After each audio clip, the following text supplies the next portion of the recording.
Good morning students, welcome to LBRA Inter College online classes. Today I am going to explain you lesson quality गुणवत्ता. I knew him from the days of my extreme youth. कहता मैं उसको अपने जवानी के दिनों से जानता हूँ, किसको, जिसके बारे में यहाँ बात हो रही है. Because he made my father's boot, क्योंकि वो मेरे पिता के जूते बनाता था.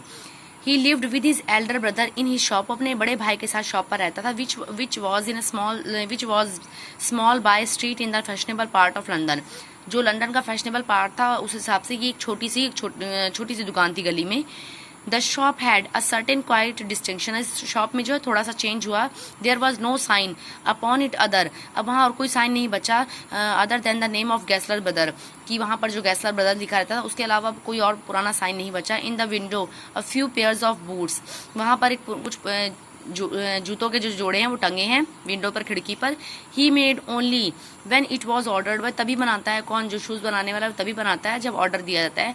And what he made never fail to fit. और जब वो बनाता है तो वो फिटिंग में फेल नहीं होते थे. To make boots, such boots has he made, seems to then me, and still seems to me mysterious and wonderful. वो कहता जो शूज उसको मेरे लिए मैंने देखा, जो भी शूज उसने बनाए वो ऐसा लगता था कि जैसे मेरे लिए ही बनाए गए, मुझे देखकर बनाए गए हैं और मुझे एकदम फिट आते थे. तो अभी भी वो मेरे लिए कंफर्टेबल है, माइस्टीरियस हैं. वो कहता है मेरे लिए रहस्यवादी हैं कि इतना कोई परफेक्ट कैसे बना सकते हैं, वो वंडरफुल हैं, बहुत अच्छे हैं. आई रिमेंबर वेल माई शाई रिमार्क. शाई होता है शर्मीला, रिमार्क में टिप्पणी. वो कहता मुझे याद है मेरी वो शर्मीली टिप्पणी.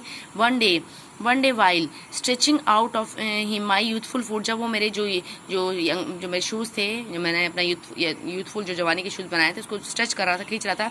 It is not is awful hard to do. मेरा मतलब उससे मैंने पूछा कि क्या ये आपके लिए अवेफुल मीन्स होता है भयानक या डरावना नहीं है आपके लिए मिस्टर गैसलर, की मतलब क्या आपके लिए डिफिकल्ट नहीं है. मैंने ऐसे पूछा उससे. तो ही आंसर, उसने मुझे आंसर किया. Given me a sudden smile. तुरंत मुस्कुराकर उसने मुझे आंसर किया. From out of redness of his beard.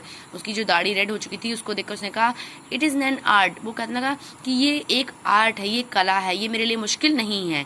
It was not possible to go him very often. His boot lastly terribly having